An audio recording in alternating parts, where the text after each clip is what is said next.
Welcome to the live stream. You know what?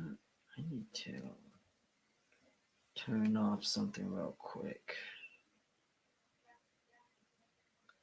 There we go. Hopefully you're doing good on a Thursday night, yeah? Okay. 1,150 homes are active right now in Sacramento, Placer, and El Dorado County. Now let's go to how many homes came on the market.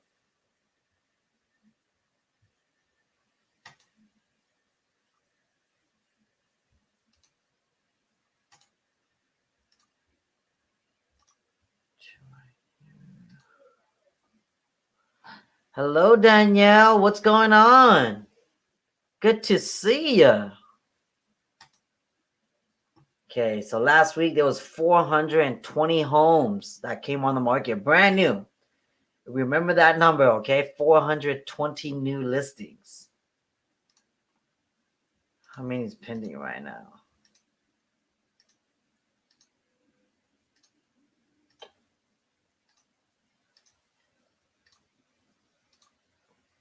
$360 homes are pending right now since last week. So 420 new listings, 360. You guys can already see how low that is already. Let's go to closed. How many homes closed this last week? 237 homes. Yeah, that combined with the pending homes is definitely not enough homes. So all the homes that are hindering the market right now that are new, it's like getting reduced. And this is going to be important in a bit because I'm going to kind of go over more data with you guys so that way we can kind of look at all the home prices together in Sac County. And we're also going to go over strategies, what you might want to think about considering if you're a buyer right now.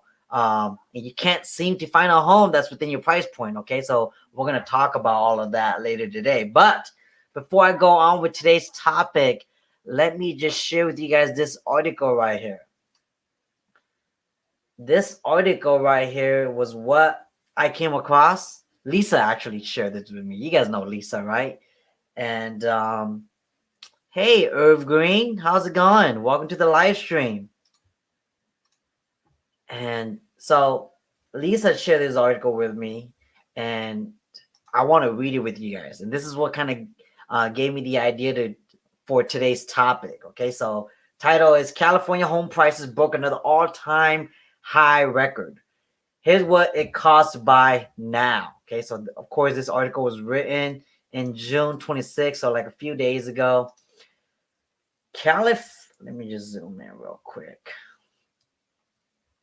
California median housing prices reached another all-time high in May, soaring 39% over the same in 2020. So from last year, it went up almost 40%.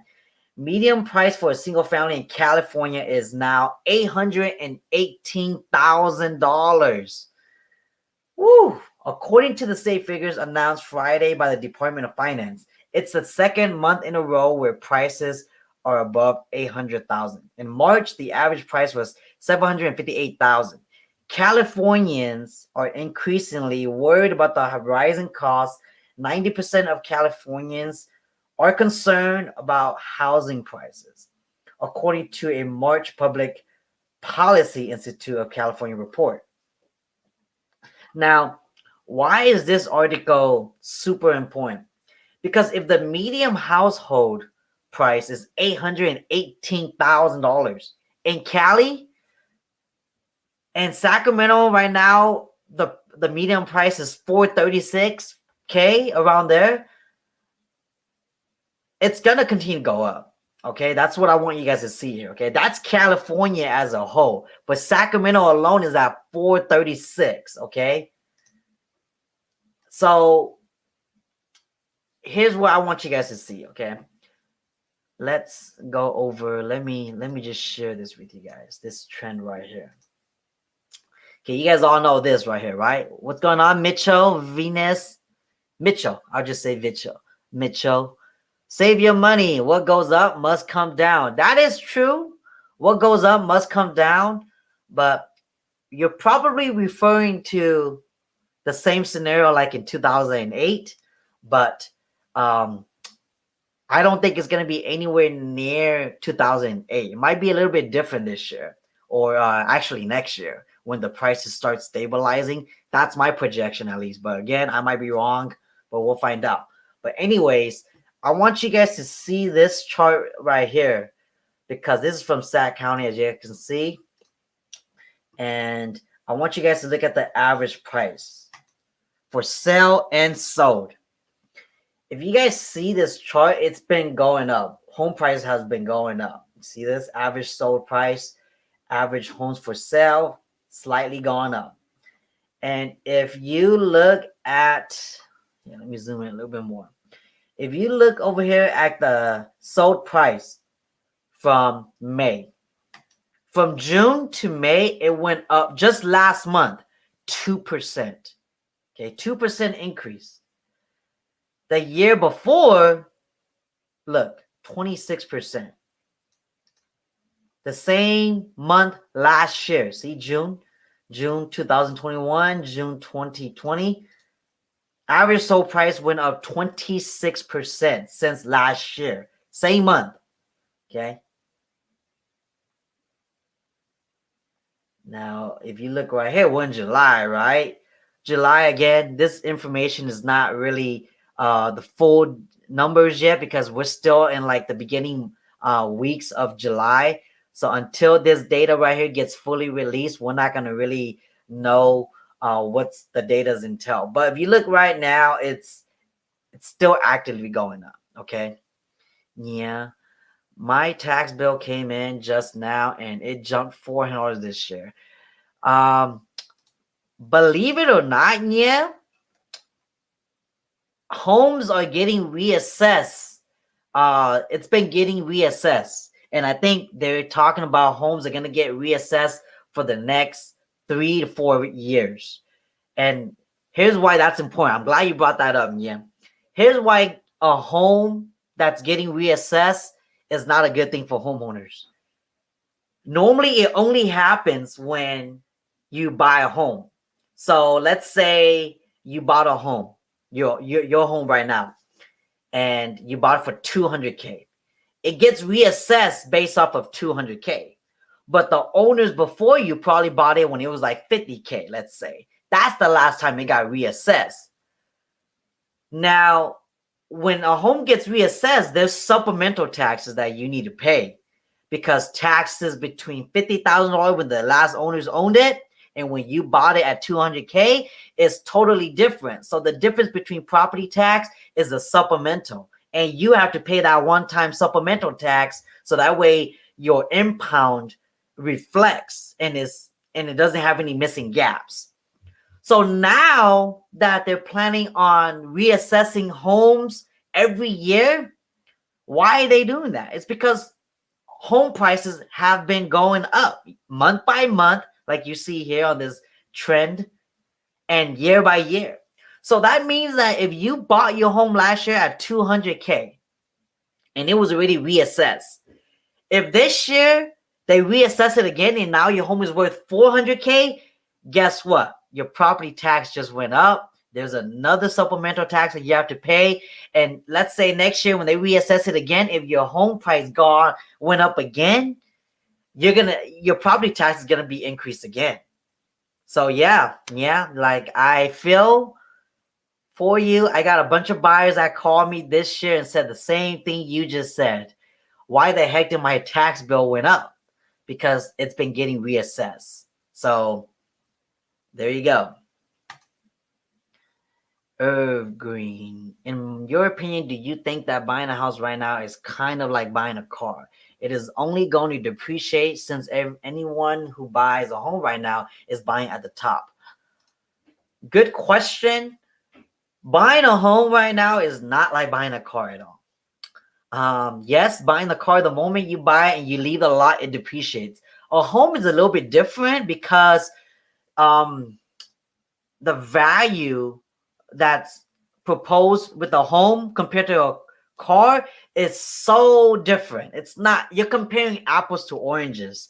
And right now with the demand still being high, the price on your home is going to continue to go up. Versus a car, even if the demand is up on that car, every year a new model comes out.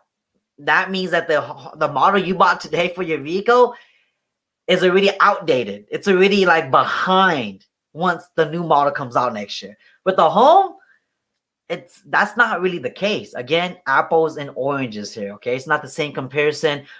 So no, it's not the same comparison at all. Your home right now, people are buying at the top, but remember, real estate is one of those things where it's gonna go up. It normally goes up over time. Like my mom, they bought their first home when it was like $30,000, and it was a 4-bedroom, 3-bath. Homes are nothing near that price range anymore. Why? Because prices always tend to go up because we have inflation, we have we have taxes, we have base pay, everything goes up, right? So eventually a good way of hedging from inflation is real estate. And that's why there's so many of these big companies out there, hedge funds that are liquidating their cash to buy all these properties, and they're the ones that are competing with the locals right now. That's that are causing prices to go up because locals don't have much cash to come out of pocket if it doesn't appraise, but hedge funds do. They have nothing but cash. So a question a lot of people are asking, why are hedge funds buying real estate right now? Because inflation is going to go up. Inflation is going to go up. So a way to hedge from inflation is real estate. Because if inflation goes up, prices of a home goes up. And if these hedge fund companies own a lot of real estate, guess what they're doing? They're not going to live in the home. They're renting it out. That's why rent's been going up. So hopefully that helps. So no, a car and a home is totally two different things, okay? All right, so going back to this chart right here, the reason I wanted you guys to see all of this is because I want us to go back to this right here. Okay. Give me a second.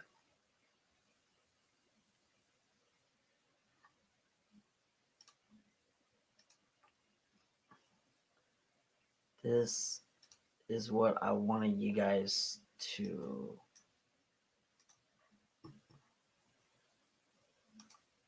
Okay, so we're back here. This is what I want you guys to see, okay? So right now, if you're buying in Sacramento, okay, if the average medium price is $436, and you're a first-time home buyer, and you're looking to buy a home, so let's say your max is $450K, you want a 3-bedroom, 2-bath with a 2-car garage, at least 1,000 square foot. Let's just say, oh shoot, let me go back to Sacramento. There. Okay, so let's go look at these homes together, okay? Here's what I want you guys to see. What do first-time home buyers normally look at when it comes to their first home, when it comes to browsing online?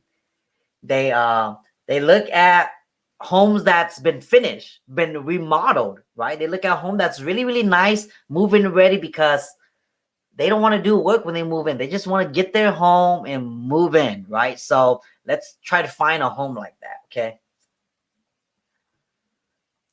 Okay, so this one's okay, you know? Okay, let's keep going. Let's keep going. Oh, not this one.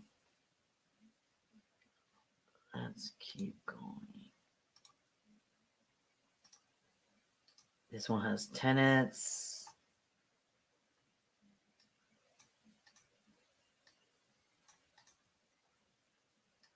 Let's keep going. Let's keep going.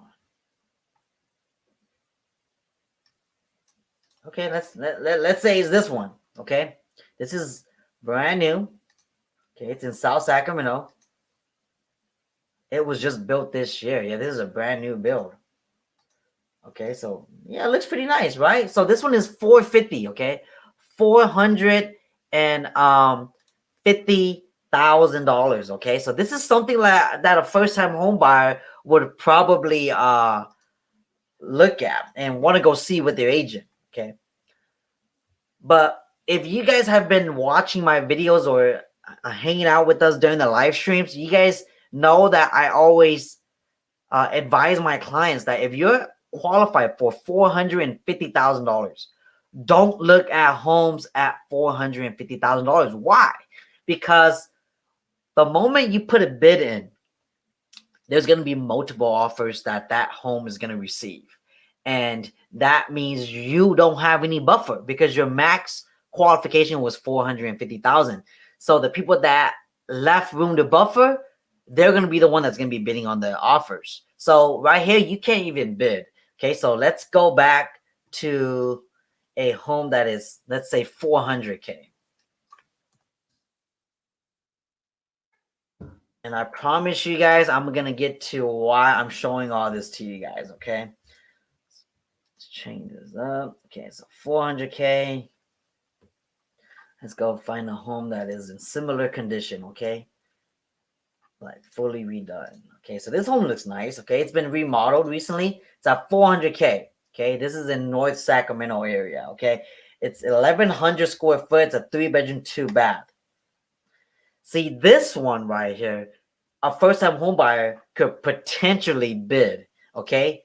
Because if they're qualified for 450K and they're looking at this home, it gives them $50,000 of room to offer on, okay? But what if offers go past that?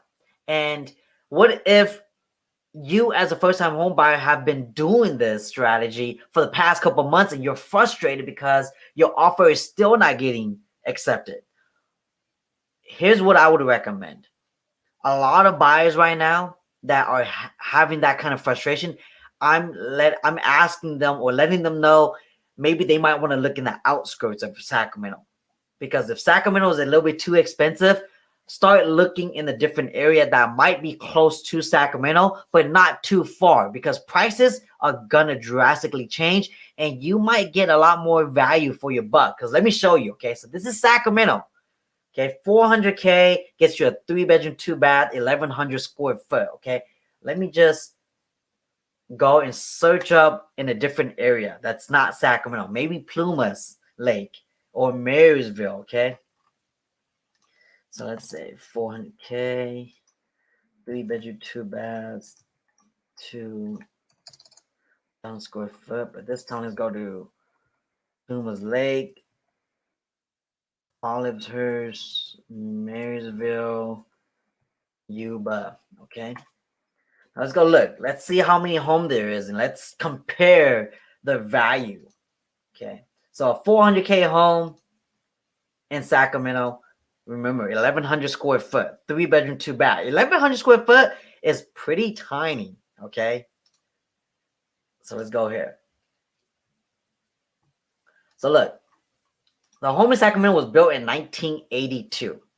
The home in Plumas for 400K, same price. 3-bedroom, 2-bath. It is now a 1,600 square foot, almost a quarter-acre lot. How much was the other one?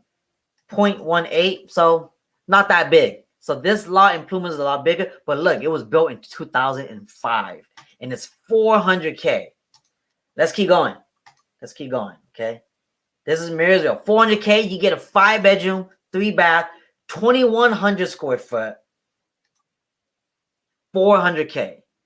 See, so if you're a buyer right now, this might be something for you. This might be something you might want to consider, because look, if you're getting outbidded right now in Sacramento because your budget is 400 to 450K and you're seeing and you're bidding for homes like this, where it's a 3-bedroom, 2-bath, 1,100 square foot, built in 80s. It's remodeled, yes.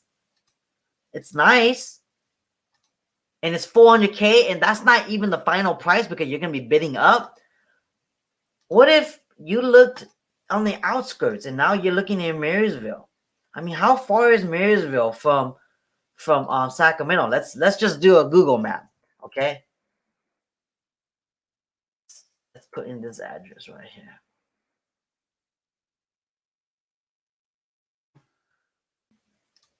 Okay, so starting point is this, and then let's put in this one right here. How long is the drive? 45-minute drive. Okay, so it's a 45-minute drive. Is that worth it for you? If you're a first-time homebuyer right now, is that worth it for you to drive 45 minutes from Sacramento to Marysville to buy a home because your budget is 400 to 450K, but you want a higher quality home? This might be it. You know, I mean, let's go look at another home in Marysville. This is Yuba, 19 square foot, over a quarter acre. Okay, this is it right here. Almost 2,000 square foot, 3-bedroom, 3-bath, built in the 90s, 2-story. This is cute. You know, it's not bad. You know, the floors are done, kitchen's remodeled, looks pretty nice. And then now let's keep going in Sacramento for 400K to see what you get. So look, 3-bedroom, 2-bath, 1,000 square foot, built in the 50s. It is redone, remodeled. Okay, you guys see what I'm trying to say here? If you are getting outbidded right now, this might be something you might want to consider. You know, going to a different area, and you know, and why am I saying first-time home buyer? Because it's your first home.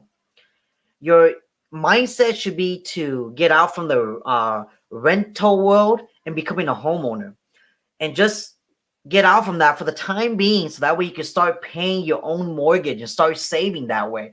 So then by the time home gets a little bit more affordable, then sell your current home to upgrade to the home that you do want, the home that you do desire for you and your family. Because a 3-bedroom, 3-bath, or a 3-bedroom, 2-bath, you're going to outgrow that really, really fast, especially if you're planning on growing your family, or, you know, just having a different area. So this is why I wanted you guys to see the numbers. Okay, so this is why I wanted you guys to see this right here.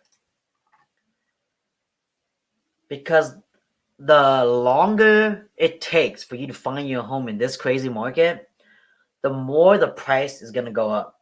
2 to 3%. You see it right here. So maybe the home that you were looking right here, 400K. Let's say you can't find a home. Oops. Click the wrong button. Let me just open this up real quick. I want you guys to see this, okay?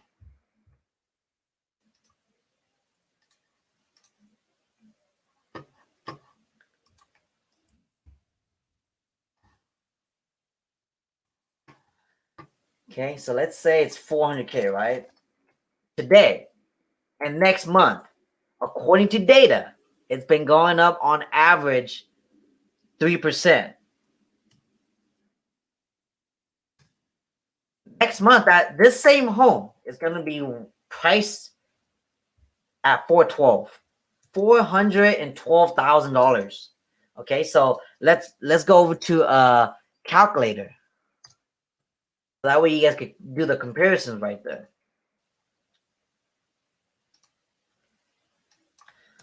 So $400,000. Let's say you're putting 3% down. Interest rates today is what? Let's just put 3.0. So if you were buying a home today, if you got this home in contract for 400K today, your mortgage will be around, for a first-time home buyer, around 2,400, give or take. Okay, right here. But what if that same home went up next month? because that's how long it took you to find a home. It just went up to $2,500 now. Might not be a lot, but it is something to consider. But how long is it going to take for you to find a home? Because now maybe this 412 goes up another 3% next month. So now it's 424, 360.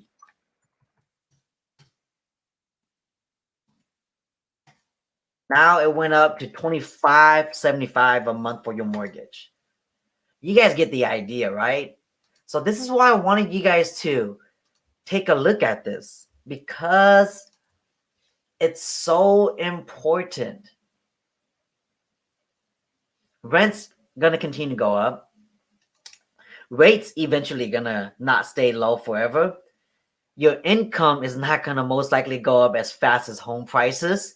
I mean, man, if you're at a place right now where your income is going up 3% every month, that wouldn't sound too bad, right? That'd be awesome, right? But I doubt that is the case. But everything around you is gonna go up, and this is why hedge funds are investing so much of their money into real estate, because they know this. They know economics. They know that inflation is coming and price is going to keep going up. And you don't want to wait for that to happen. Yeah, you may, some of you guys might think, you know what? I'll just wait. I'll just rent right now until the market goes down. You could do that if you could afford that. Rent right now. Let's look. Let's look at some rentals. Okay. What do most people go to right now? Craigslist, right? Let's go to Craigslist. Go to Craigslist housing.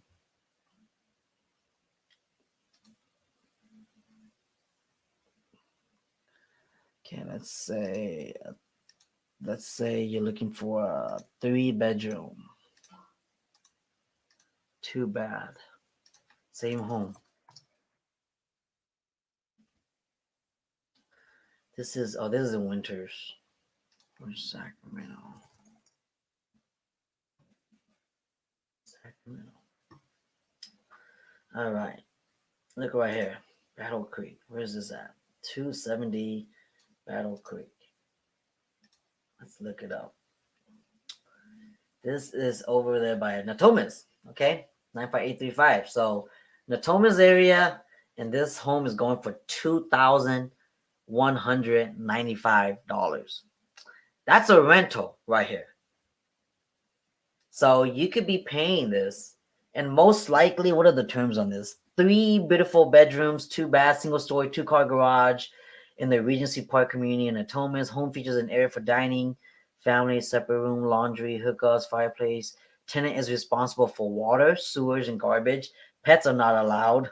Renter's insurance is required. Some of the features stated below may not be up to date or accurate. For the most up to date description, please refer to the description above. Available dates is approximate and can change. The deposit is $2,150. Application fee is $35 a month. $35 for the application fee.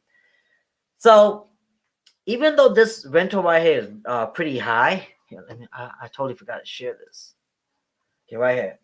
Even though this rental right here, okay, yeah, let me zoom in. Even though this rental right here by Natomas is pretty high, it's gonna get occupied soon, because we don't have inventory. Just like we don't have inventory for homes for sale, we don't have a lot of inventory for rentals right now too. So a family will be more than happy to rent this house out. And let's say you don't mind signing a lease until the market drops, because you're banking on the market of prices going down. So you're saving up cash to buy when it's a lot lower, so you get a lot more value for your buck. Let's say you decide to sign a lease, okay? Let's just say 21, just for entertainment purposes. It's been a year. You've put in $26,000 into this rental. Okay. Well, on top of that, you also put in a deposit of $2,150, right? $2,150. So you put a total of $28,490 into this. Okay, so that's money coming out from your pocket. You're not getting any of that back. Okay, because you're renting. The equity that you've been paying down for this home right here, the landlord is going to be able to reap those benefits. The principal on that balance for 270 Battle Creek Circle is going down, but it's not yours. But what if it was yours? What if it was yours? That's what if you bought a home at 400K? Okay.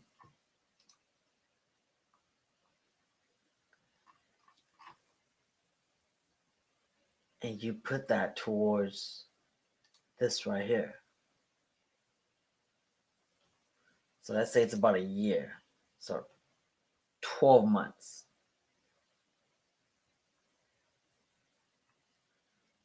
There you go. I don't know if you guys see that.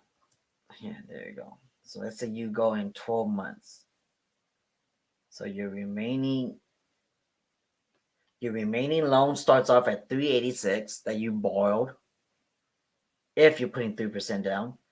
And by the 12th month, the balance is now at 1278. That's equity that you're gaining right there. You see how the remaining is going down? That's equity right there, okay? That's you paying yourself. And another thing too is you don't know if the market's going to shift next year or not. I mean, I'm projecting in May, but as of right now, it's not going to happen anytime soon. Not until we have more inventory. You know, not until we have more inventory. Because look, right here. Look at the inventory. See how it's so low? It's at 0.6. Let me zoom in. See that? 0.6.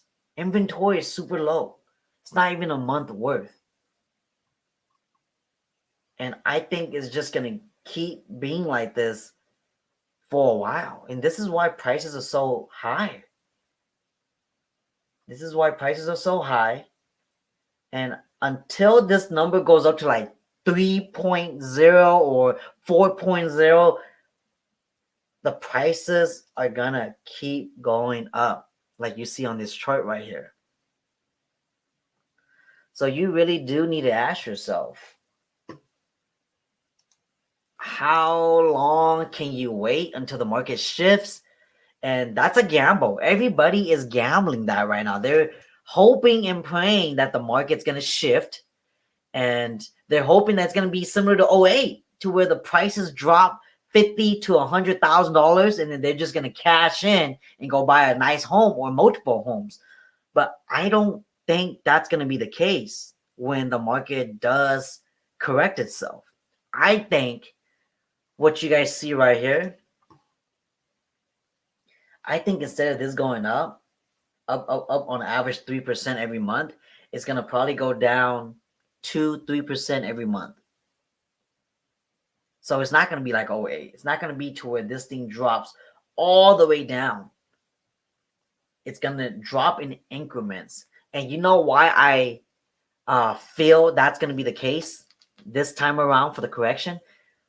Because how that's going to happen is once there's more inventory, there's going to be so much options for buyers to choose from that now, instead of buyers competing against one another, sellers are going to be competing against one another just to incentivize a buyer to choose their listing over the competition.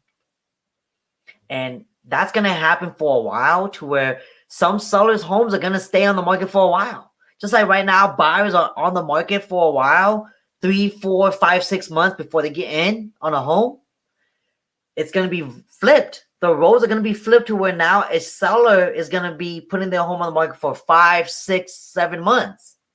Because look, right now, days on the market, on average, it's 10 days. 10 days on average that it'll take for a home to sell. That is bananas. That is crazy. Man, that is insane. So you're going to see this number go up to like 90 days, 120 days, and way up. And once it starts doing that, guess what sellers are going to have to do? They're going to have to reduce their price. Just like right now, I've been getting buyers asking me, Chia, I saw a home that came back on the market and they reduced the price. What happened? There could be a lot of reasons why it happened. Maybe it didn't appraise, and so that's why it came back on the market and they reduced the price. Or 2, maybe they did inspections previously and there was a lot of work that needed to be done, so the sellers reduced the price just to get it sold. But remember this though, when a home comes back on the market and in this time around, even with the home's price reduced, what normally happens? The buyers that bid on that home before are probably still looking, and now they're back on that home submitting an offer. And even though the price came back lower than what it did a month ago, they're still going to overbid it because the demand is still high. And that's going to keep being the same thing until we get more inventory.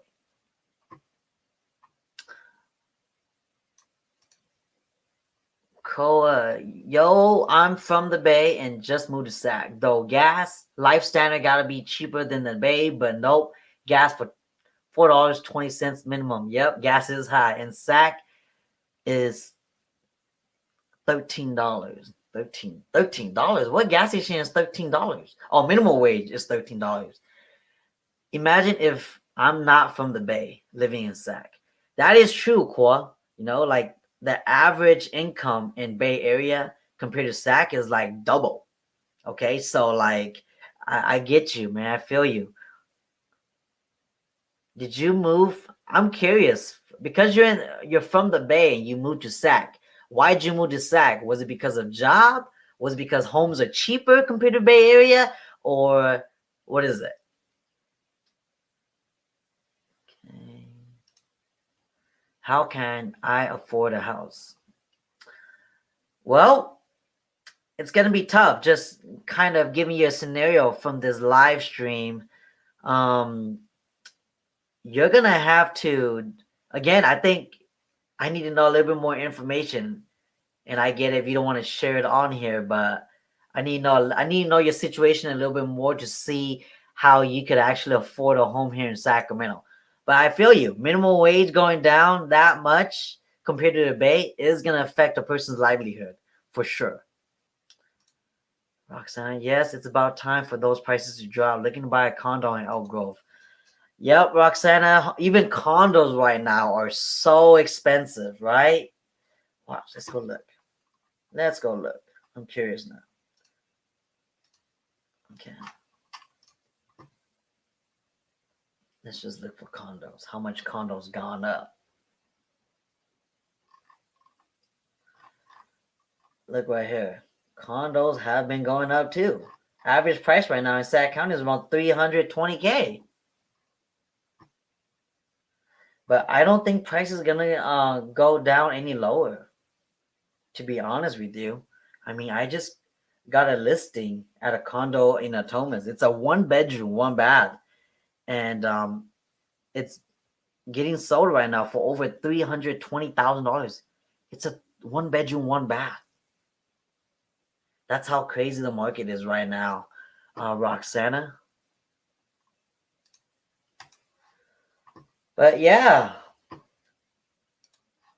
I hope everything here was able to provide a little bit of context and some insight for all of you guys right now that are looking to buy a home for the first time, the competition is not going to get any lower. The demand is not going to get any lower. I mean, last week me and Lisa spoke about. I shared a little bit about buyer demand. Has it gone down? Demand is still there. Just that the amount of buyers that are looking right now have slowed down because they're all on vacation. July, June 15th, everything's open back up again in Sacramento here. So everybody's out there spending their money on vacations now. They're flying to Hawaii, they're flying Florida for Disneyland, they're going to like Six Flags. They're taking their family out because they've been locked up in their homes for so long because of this pandemic. So if you're a buyer right now and you've been looking for a while, I would say don't go on vacation and continue looking at homes with your agents because you might find that there's going to be less competition. Okay, not that it's less demand, there's just going to be less competition. So instead of 20 offers on a home, maybe it's like 5 offers, and sometimes you might be lucky. You might come across a home to where it's not that much traffic going by and your bid ends up being the winning bid. So right now is not the time to slow down. If you need to buy a home, you need to just be proactive with your agent and constantly go out there and look at homes. Toki and Chill, I love your channel name. Heard sellers agents are even getting offers before being listed on the market. Yes and no. And to those sellers agents, if you're watching this live stream, shame on you if you're accepting an offer before it comes on the market, because most likely it's an off-market deal. Meaning, the only reason a seller's agent will probably take an offer off-market is because they're probably representing both sides. They're probably representing the seller, meaning they're getting paid for the listing, and they're also representing the buyer to where now they're also getting paid representing the buyer. So now they're double ending. And that is not illegal here in California. It's doable. They make it legal here in California, but that's the only thing that I feel will probably incentivize a seller's agent to accepting an offer before the home's even on the market, like off-market deals.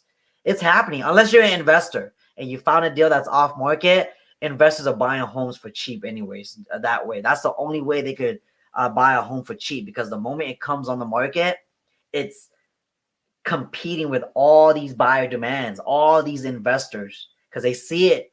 Because the MLS, multiple listing service, is kind of like Amazon. Let me just kind of paint a picture for you guys. Okay, it's kind of like Amazon. If you want your product to be exposed to as many buyers as possible, if you were to put it on Craigslist versus Amazon, which site is going to have more buyer potential impressions? Amazon, because they have so many people subscribe to their Prime membership and they have exposure to the marketplace. MLS is basically kind of like Amazon compared to Craigslist. You could put your home on Craigslist, but putting your home as a seller, it's in your best interest to put it on the Amazon of Craigslist, because it's going to be exposed to more buyers, meaning you're going to net more because buyers are going to be competing for offers on your home. Versus Craigslist, you're only going to get like a small percentages of buyers coming in, getting exposed to your home. So hopefully that analogy made a lot of sense for you guys. Yeah, Toki, double dipping the commission. Yes, that is what's going on. A lot of Bay Area seller agents do this. They double dip, because if they don't double dip, it's kind of hard for them to make a living up there if they don't double dip. So a lot of sellers agents do that. Okay, but again, shame on you if you are a seller's agent that are double dipping like that, because you should actually be putting the home. You should be that's actually unethical. Accepting an offer before it hits the market, and then the moment it comes on the market, there was already an offer that was accepted. You're just putting it on the market, so that way it shows the sellers that you're doing your job as a listing agent. But in reality, you already accepted an off-market deal. So I don't know, but that's pretty unethical to me. Okay, and if you're a realtor, that goes against the code of ethics. Okay. Appreciate that knowledge. Yeah, you're welcome, Toki and Chill. Like your name, like your channel. But yeah, so that's how homes are getting sold right now, off market. If it comes on the market and within a day or two it's already pending, most likely they probably accepted an offer, or maybe that seller is just super in a rush, because right now a lot of sellers are accepting offers right away, and they're not waiting a week or two like how it used to be a year ago. Because you have to understand, a seller that sells their home now becomes a buyer. And with so many buyers in the market right now, they're now competing. So yeah, they just sold their home for top dollar, but now they also have to compete for top dollar. Does that make sense? I mean, hopefully that makes a lot of sense. But that's what's going on, and that's why this chart right here is the way it is. I mean, this is for condos, but it's still going up. Man, that's crazy, right? Because look, go back to single family. See? Look right there. That's why prices are going up on average. Average price per square foot, look, $321 per square foot now. See how it's been going up? Look at that. That is crazy. And this is real life data right now. So data don't lie, y'all. Data don't lie. So don't pay attention to gurus that are on social media saying the market's gonna crash, be prepared. Look at the data. I don't see it happening. I don't see it happening anytime soon, unless all of a sudden tomorrow there's like a million new listings, which we know that's not gonna be the case. Maine says, so if it's unethical for realtors, are you a broker or a realtor, and does it apply to brokers? So it's unethical, okay? But again, people are doing it, man. I'm not a broker, I'm a realtor. And I was asked the other day, what's the difference between a realtor and a real estate agent? And a real estate agent just means they just have their license to sell and buy a home, help somebody buy and sell a home, but they don't have the code of ethics, and they're not assigned to an association. When you are assigned to an association, you are now a certified realtor. And if you are not assigned to an association and you claim to be a realtor, you could get fined thousands of dollars. Okay, and there's code of ethics that you cannot go against. But you're right, man. Like, ethical or not, people are doing it. Realtors also, because even though I'm sharing this with you guys about unethical agents out there, if you can't catch them in the act, it's kind of hard, because now it's just a case of he said, she said, right? So because of that, not a lot of agents have been have been caught, So that's what's really going on. Can I find that chart for Washington? I think you could probably go find this chart on realtor.com. If you're from Washington, realtor.com, Zillow.com, you could probably find something like this. This chart is from my subscription, MetroList. Okay, so this is my subscription right here. So this is the data I get access to, because I pay every year for this. Okay, and then I share this information with you guys. To get the exact chart, I think it's gonna be hard, because I don't know if Redfin, Realtor, or Zillow provides it. They might. You just gotta dive deeper. Here, let's go check together. How about that? So if you were in here on Zillow, okay, you will probably go to buy. No, you will probably go to like. You will probably go here. The blogs. You probably go to blogs. Okay. And maybe market trends. Okay, let's see.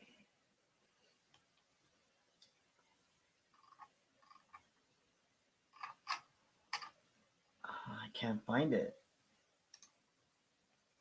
Yeah, I don't use Zillow that much because they do stuff more on the nationwide.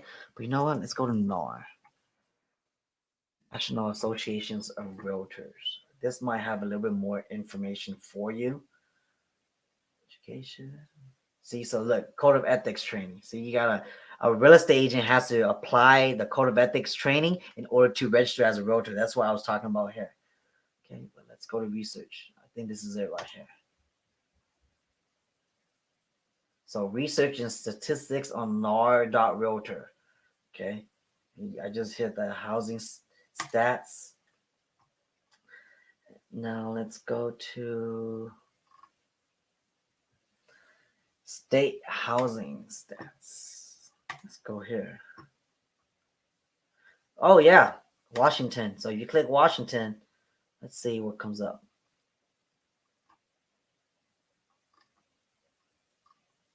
I mean, I guess maybe mess around with this a little bit more, man, and then kind of go from there. Yeah, so this is, oh, see, they're going back to realtor.com, but I found it through here, Washington. Right? Washington.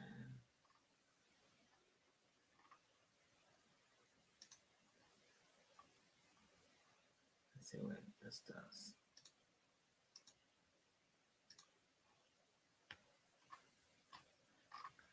Yeah, you might have to mess around a little bit with this, man.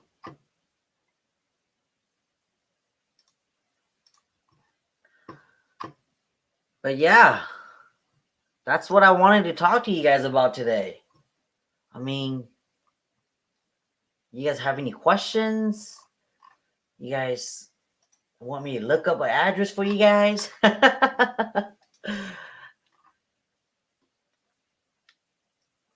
But the market is crazy right now, y'all. Market is super crazy right now, and I hope things take a turn so that way a lot of the buyers right now that are looking could have a chance at home ownership, because right now so many first-time home buyers are getting outbidded and cash is king. And what that means in this market is if the home doesn't appraise for the offer price that you submitted, the difference, you're going to have to offer the seller some cash, because if they don't net that difference, then there's no point, right? So one of my clients just submitted an offer on a home today, well, yesterday, and we submitted $25,000 above the ask price, and they sent me a response back. The seller's agent responded back to me and said, if it doesn't appraise for that amount, is your client's going to pay the $25,000 cash difference? And I was like, no, they're not, because that's a lot of money. Not a lot of people have that. And that money is going towards the client's down payment already, the closing costs, and whatever's left over is going to be for like appliances or, decor, move-ins, all of that. So no, they don't have any additional cash to pay the difference. And they were asking me, how much can they come out of pocket? Like whether it's 5,000, 10,000, 15,000, 20,000, how much? Because the reason why they're asking is if they have an offer that comes in and their asking price is, let's say, $300K, and a buyer decides to submit at $500K, it doesn't matter what they submit the offer price at. If the home doesn't appraise for $500K, the seller's not going to get that price for sale anyways. They're still just going to net what it appraises at. So if a seller is pretty savvy and they know that their home is not going to be appraising over the ask price, then they may counter you back asking if you're going to be paying for the difference. Okay, so keep that in mind. You might be lucky and you might come across some sellers that might not be that savvy and they might just accept your offer because they're super excited that, man, they received an offer that was over asking price. But once the appraisal comes back short, they're going to have to deal with that when that bridge comes around. But a lot of sellers now are getting educated and they know that, shoot, I'm not going to wait until the appraisals. I'm just going to deal with that right now. Like, are you going to pay the difference? If not, then I'm going to move on to the next offer. So that's what's going on right now.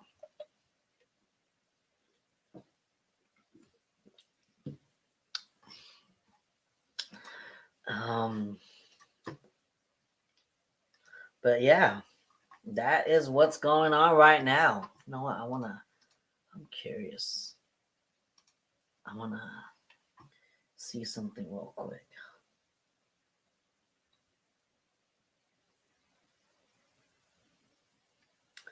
I want to show you guys this right here, back on the market.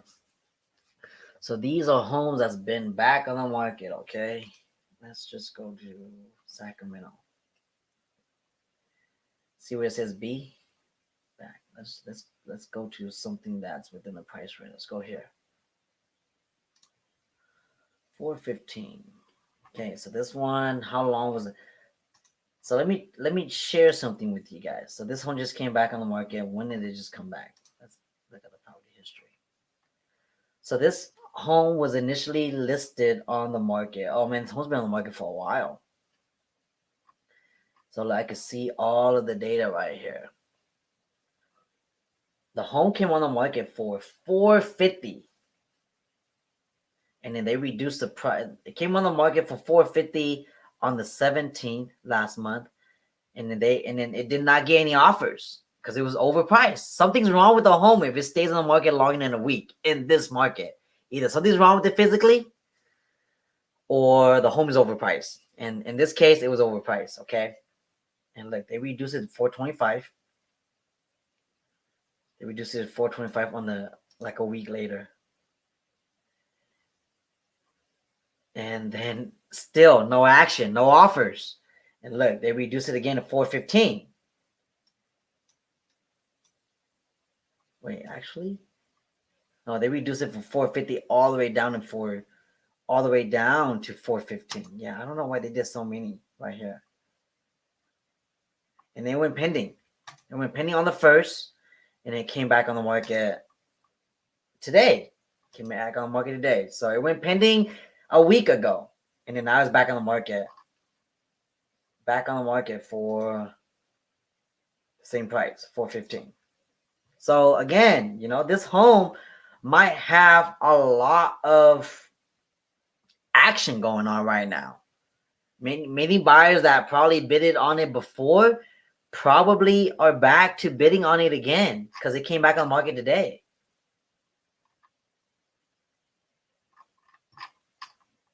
Let's go back to this. Let's go to one that the price was reduced. Okay, let's go with this one. Oh, this is in plaster. It's okay. Let's just click on it. Okay, so this is the home got reduced. It came back on the market and they reduced the price on this. See, so when buyers see enough of this type of status of a listing where it comes back on the market and the price is reduced, they start to think that, oh man, maybe the market is taking a turn because shoot, the price went down. So maybe I could go down and lowball even more. But that's the wrong mentality to have because you need to ask yourself as a first-time home buyer, why did they reduce the price? So this is where you talk to your agent because your agent's going to be able to click on this and find out, okay, you know what? They, it never went pending. See, so this home might be a possible lowball potential because here's why I say that. Because they put the home on the market last month on the 2nd, and then they removed it. They removed it off the market. Within 5 days. Within 5 days, they removed it off the market. Again, it could be for a number of reasons. Maybe it's because the sellers needed to fix the home, because it wasn't presentable to show. Because look, they removed it off the market and it just came back on the market today at a lower price. So maybe this 349 was the initial price that they wanted initially before they removed it off the market. I don't know, because it's never been pending before. So that means that a buyer didn't even get a chance to do an inspection on it or appraisals.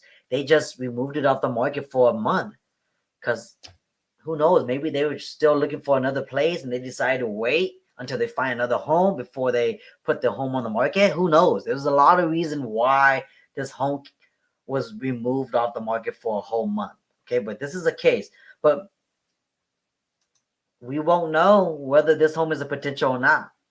But let's go back. Let's go look at one more property and then we could probably close. Look, this home came back. You know what? Let's go do something. So look, this home came back on the market and they increased the price. Look, $525. How much was it on before? So it came on the market for $515 a couple of days ago on the 3rd. And then it went pending. It went pending 3 days afterwards. So that's really fast. 3 days on the market and they received multiple offers already, and then it went pending. And then 2 days, it's back on the market.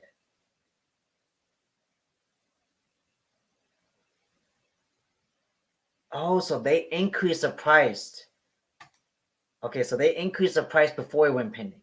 So it went pending at an increased price of $525. But then now it's back on the market. So I wonder what's wrong with the home.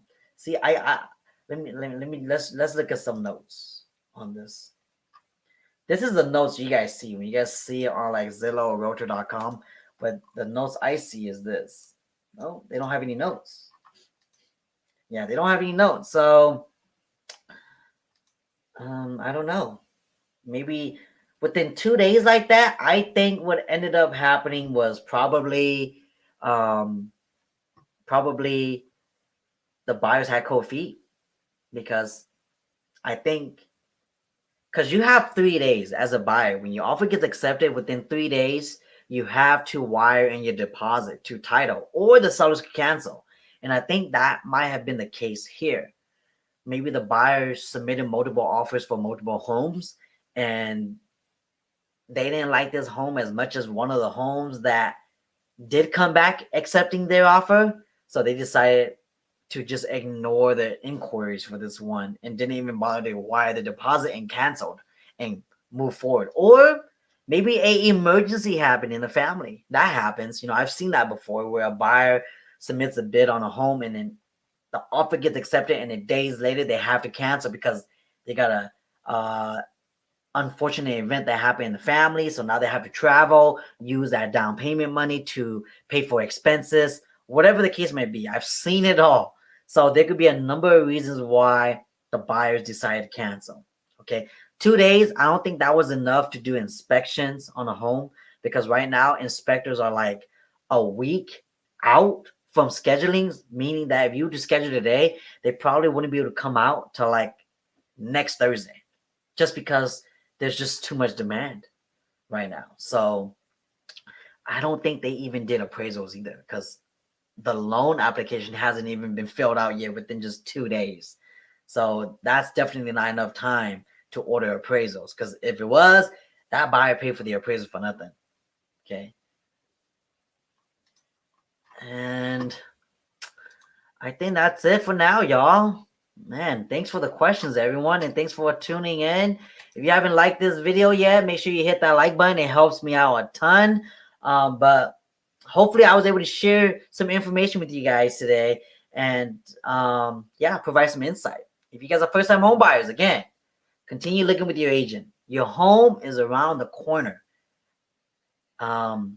just be aggressive, be proactive, and ask for your agent's advice. If you trust your agent and you've been working for them with them for months, ask for their advice. You know, like have a heart-to-heart conversation with them. I have heart-to-heart conversations with my clients all the time because it could be frustrating. You've looked at hundreds of homes, submitted hundreds of offers, and in each offer that gets rejected, you get frustrated and super like, you just get so worked up each time and it gets to you emotionally. So I always have that one-on-one conversation with my clients just so that way they're in the loop and so that way they have the right expectation going on and they have the mentality of, if this home ain't it, I'm moving on to the next. That is the attitude you want to have in this market right now. You're welcome, Roxana. Anytime. But besides that, I will see you guys next week. I'll be back same time to go over more topic with you guys. Okay? Let me know what you guys want me to talk about. I'll be putting out a poll. But